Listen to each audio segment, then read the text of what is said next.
Gulab ജാമാണ്. ബ്രെഡിന്റെ side cut ചെയ്ത് വെച്ചതും പിന്നെ പാലുമാണ് വേണ്ടത്. അപ്പൊ നമ്മൾ ബ്രെഡ് ഇതേപോലെ കട്ട് ചെയ്ത് വെച്ചിട്ടുണ്ട്.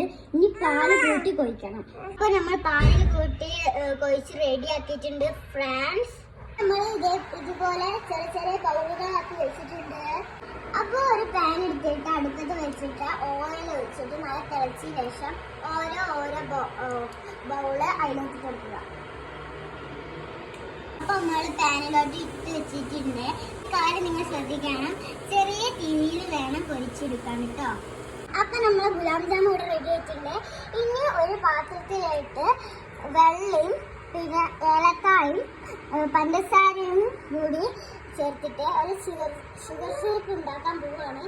അപ്പൊ നമ്മൾ ഷുഗർ സിറപ്പ് ഉണ്ടാക്കുകയാണ് കേട്ടോ ഗായ്സ്. അപ്പൊ ഷുഗർ സിറപ്പിലേക്ക് നമുക്ക് കുറച്ച് തേങ്ങ ആഡ് ചെയ്യാം. അപ്പൊ തേങ്ങ ആഡ് ചെയ്തിട്ടുണ്ട്. അപ്പൊ നമ്മൾ ഷുഗർ സിറപ്പിലോട്ട് ഓരോന്നായിട്ട് ഇട്ടെടുക്കുന്നുണ്ട്. എന്നിട്ട്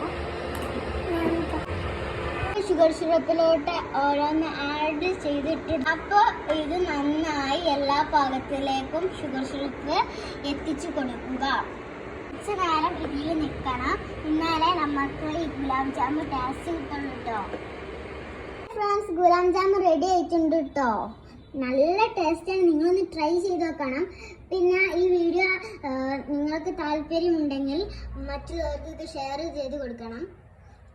പിന്നെ ലൈക്കും സബ്സ്ക്രൈബും ചെയ്യാൻ മറക്കരുത് കേട്ടോ.